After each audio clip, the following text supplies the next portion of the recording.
Recently, OG Chiefs reporter Adam Teicher, who covered you back in the days, been recovering everybody for the last, 30-something years in Kansas City. But he reported on a Kansas City radio station that the Chiefs rookie left tackle Josh Simmons is the plan A this season at left tackle. Quote, if he's okay and ready to go, he'll be the starting left tackle day one, end quote. He went on to say that the team sees Jaylon Moore as plan B left tackle. Now, this is kind of shocking to hear in a way where, he had a really catastrophic injury. That's why he fell to us at 31. And we've been kind of saying, you know what, with this pick, he's a first-round guy. Let's kid gloves with it. Let's take it very slow with it. And, we signed Jaylon Moore to a pretty good contract with 2 years, $60 million a year. And, so it's not like it was a bargain. It wasn't a 1 year, a deal that we could have gotten with somebody else. But nonetheless, we paid a lot for him. And to hear them say, they want to go into a season as Simmons being plan A and Moore being plan B, what does that kind of signal to you, JD? And also, too, in a follow-up to that, if they do see Simmons as plan A, is there potential that there could be the competition we would thought that was going to have, that competition is actually going to be on the right side where Jaylon Moore could actually vie for a right tackle spot if Simmons is indeed healthy? No, I think it's basically based off of evaluation of where Josh Simmons is. I mean, if he's further along than what people expected him to be, and he's relatively healthy, and I'm talking about full go, is he plan A? Sure, why not? Why wouldn't he be? But for me, I do believe that they're still going to bring him along slowly. So you can say he's plan A. You can say that, right? If all things works out well, if he's is where he should be, or need to be ahead of it, sure, Josh Simmons, plan A. That's what else they supposed to say. They're not supposed to say, hey man, we drafted this guy and we're gonna sit him for the entire year and let him play next year. That's not what the fans want to hear. They don't want to draft a guy for a guy to just sit down. The reason they got Josh Simmons in is because he was ahead of the game. That went into the draft process, or why they wanted to draft him, because I think they seen that they got a good evaluation where his need was in his progression. And so they're like, okay, well, shoot, this guy might have a chance to play this year and start. If that's the case, considering all things is spot A and everything is great where it should be, sure, why not say that? And, saying the guy that you're paying $60 million is plan B. My thing is, they'll do a full evaluation of camp. It doesn't matter. So the conclusion is, you can say he's plan A, but training camp, all those different things to make that decision. That's the way it goes. So we just know we have a contingency plan either way. It doesn't matter. So that's a good point. Yeah, it's just talk. That's how I look at it. Just talk right now, right? So until we know for sure, how he's going to play, what he looks like, and how the healing process goes, then you make a determination. Does that signal, because when he spoke a couple weeks ago at rookie minicamp, he said, I'm going to figure all this out with the athletic staff, the training staff, and whatnot. Does this maybe telling you, if they are publicly, if Teicher's saying this from wherever he's hearing it from, does that maybe lend a hand that, hey, he actually might be able to go to do you think that signals maybe he might be actually ready to go more so than a lot of people thought? I don't know, because a lot of the draft experts were saying that he's probably not going to be able to play this year because of the injury, and now that we're hearing a plan A aspect, and then this coming out to say this. I mean, you don't think that signals anything about his progress? No, look, man. I'll be real clear about this. Mouth says anything, and to get people off your back, or quit asking these questions on, where he is health-wise. He's going to be our first option. Okay. So we're always looking at his evaluation, how good he's doing in practice, how he looks in his rehab. He may come back with training camp ready to go to suit up. This is what we're going to find out. But right now, sure, he's the plan A. Yeah. If that's what y'all want to hear, yeah, he's the plan A. Jaylon Moore is plan B. So if it doesn't work out, we got a $60 million kid in here that we got as a contingency plan. Okay. But we brought Josh Simmons in here to play. We want him to be the starter. He's the starter, the left tackle, starter of the future. And if he's further along than what we expected, and he's making a miraculous move and recovery to where he is? Sure. I guess my thing would be, and obviously I get why we signed Jaylon Moore. We didn't know Simmons was going to fall to us. I get that. Mhm. I guess the contrarian point to this would be if Simmons is plan A, right? And he is starting week one, like, and obviously if he's healthy, he's a big part of the report, right? If he's healthy, ready to go, he's gonna be the guy, which great. But then it's like, okay, then Jaylon Moore becomes like the most expensive backup left tackle in the league this year. I mean, that's the part that's kind of odd to me. A $60 million backup left tackle who's only been a backup his career. He's only started a couple games here and there. I guess that becomes like, oh wow, not wasted, but we spent $16 million on a backup left tackle who may never see that. No, you're not wasting any money. He's a good left tackle, and you had to have somebody who's capable, just in case your plan A doesn't work. The guy that you have in there he has to be just as good to play to be a starter. Like I said, Marcus, we're not getting guys in here as backups or to be second string. We went through that last year. We didn't have anybody else to do the backup. We didn't have anybody for that. So we have two capable guys at that position that are starters in the NFL. That's why we play Jaylon Moore that type of money. Why? Because we believe he's a starter in the NFL. What he's shown to be in the 5 games that we've seen, he's done a fine job of being a left tackle. Okay, learn from the best left tackle in the league, and so we feel like he can hold his own. So we didn't bring him in because he's a lower tier type of. We brought him in because he's a starting left tackle in the league. That's who he is. So I wouldn't call this waste of money. I think this is an investment in the right right direction. You have to have that because one thing you hate to see, and we saw it last year, we've seen it before, is when you have guys in here and then all of a sudden you're trying to make a contingency plan. You're trying to put everything together. Why do that? Put the money in because who's your greatest asset you're trying to protect? PM15. PM15. Pure and simple. So you better have enforcers in there. Just in case one enforcer goes down, somebody comes in, better be capable, just as good to come in and start. So it's not wasting money. They just making sure they're hedging their investments. It's good. That's a good idea. Shoot. You bring up a really good point as far as like what happened last year, right? That they have a contingency plan right now to start the season out. They already had the contingency plan already kind of locked up. Instead of doing it on the fly, which is what it seemed like they did last year, kind of on the fly, and that was kind of ended up being a disaster at the end of the season. Yeah. You're like, oh shoot, man, where we gonna go? Oh man, we can't put Wanye back in there. Wanye, was still getting himself healthy and all that. So now you got a guy that is healthy, who has started in the NFL, who is a starting left tackle in the league. Okay. Even though he's had like, a small sample size of starting in this league, he's still preparing himself like he's a starter. I guarantee I tell you this, all right? Let me just make it plain. They're not telling Jaylon Moore that you're plan B. They're not telling him that. They're sitting there letting that joker know, like, hey, man, look, you're starting this league. You need to prepare like you are. And so if it's guy like Reddy, you're the guy. Like, you need to come in like you're the guy. So we got a starting left tackle. The backup is a starting left tackle. So both those guys are starting left tackles in the NFL. So we're sewn up at that position. That's exactly what we needed to do. Jawan Taylor, sewn up right there, right tackle. If Wanye needs to go over there, we could put him over there too. Shoot, we got a swing tackle. We need to put one of those guys. We can do that too. You got to make sure that can't be your worry.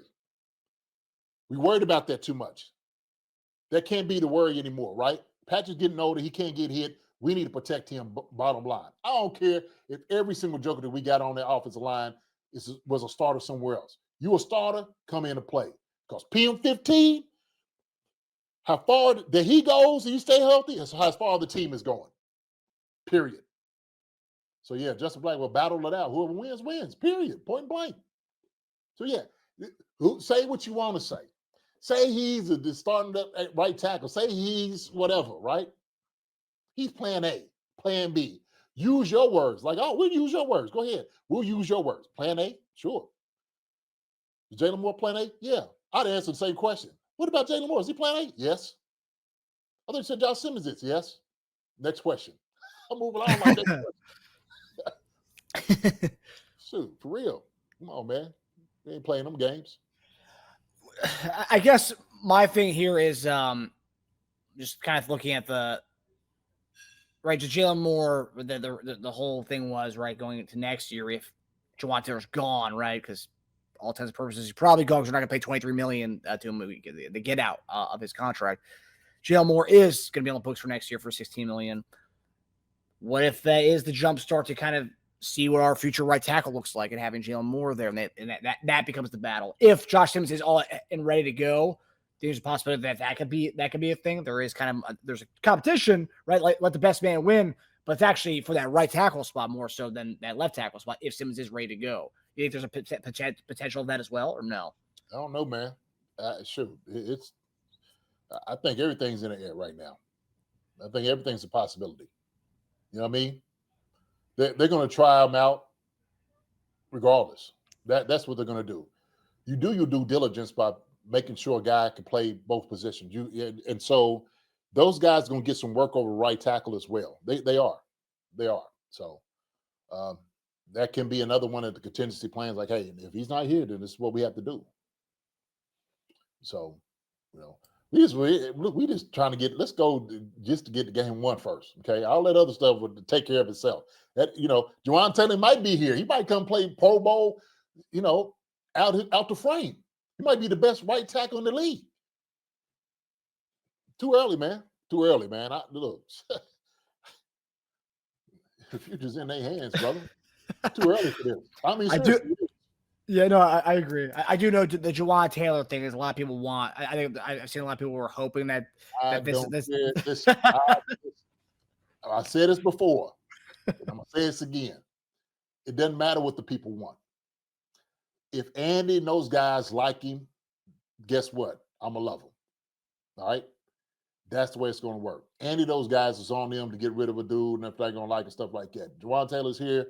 I'm pushing for the Joker to be lights out the best right tackle in the league, period. Okay. He's got my support. So he's had penalties and stuff in the past. Sure. You know what? Work on the big fella. Get better. Okay. And we know he will. I'm pushing for him to make sure he's improving on that aspect. That's it. Bottom line.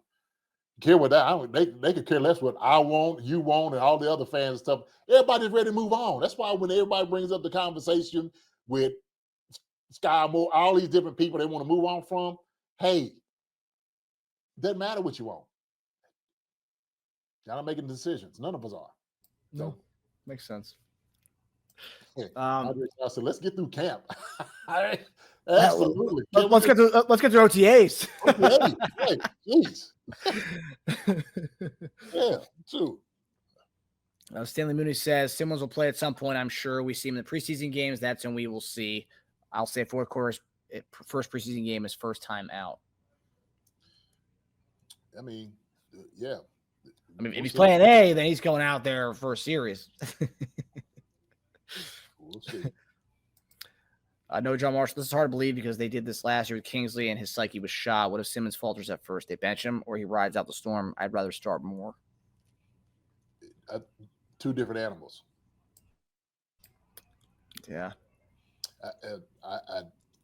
There's a reason why Simmons was some say a top tackle in the class and Kingsley was more of a project. Big time. Yeah. Yeah. But yeah, I agree with you. If he's not looking that good, we got starters. We got starters. No question. That is covered. That's one thing we wanted to cover. We wanted to cover the tackles and the protection. We got it. We want it. Yeah. Who's going to start? Who's going to be? Hey, man, look, y'all going to be at practice. You're going to be watching. Y'all going to find out day one who it's going to be. This is Teicher's fault. This is Adam Teicher's fault. He was supposed to retire, and now he's still giving us nuggets. Throwing the meat out here. Okay. All right, Adam. Got you. Thank you. I mean, we got some questions and comments from people. We got some contributions. We got to give you guys the ding, ding, ding. We haven't done the ding, ding, ding yet. Yes, so we got a super chat from our guy, Jason Tarbox, who had a question and another comment. We appreciate that, buddy. Get the bell. Yes, sir. Well, And we got what's name it too? Did we have Bill for he said he got 2 belts. He already asked. He gave us one earlier, and he gave us another question here. Our guy, Brother Rick, who asked us this earlier. Brother Rick, you get 2 bells for your 2 comments, my man. Appreciate the contribution, buddy. Mm-hmm. There you go. There you go. So what did Jason say, man? So Jason asked, so he had the super chat, then he followed up with Jason, as one of the best blockers at tight end, do you see any of these tight ends we have being anywhere close to what you and Tony did so well?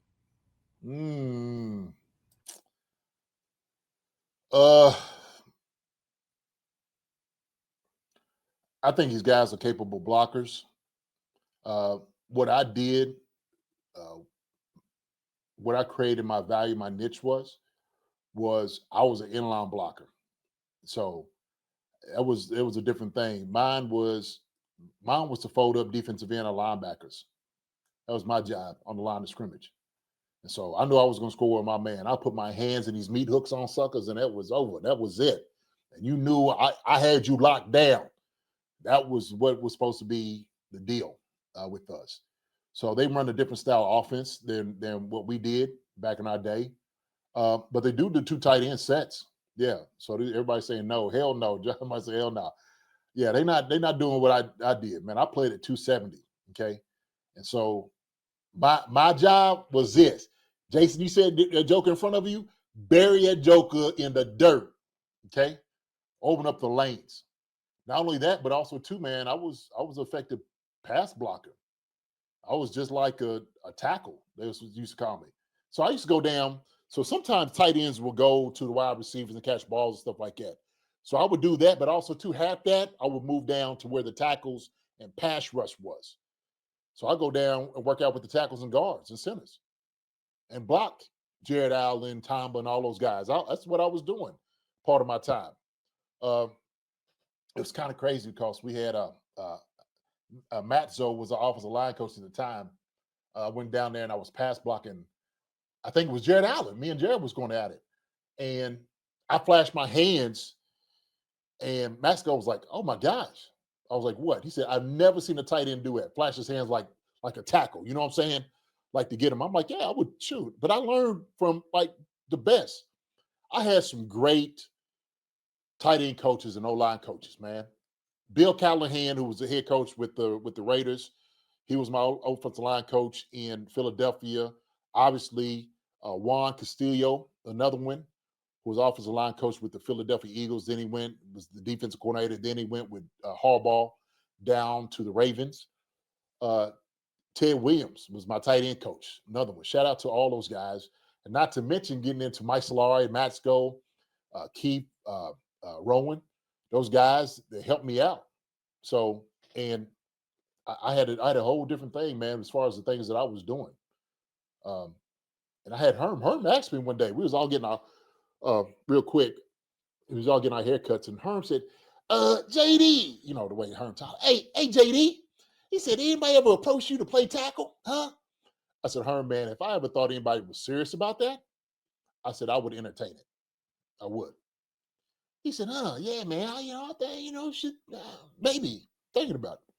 So that was the thing. Talked about it, but never came to fruition as far as like how those things happen. But interesting.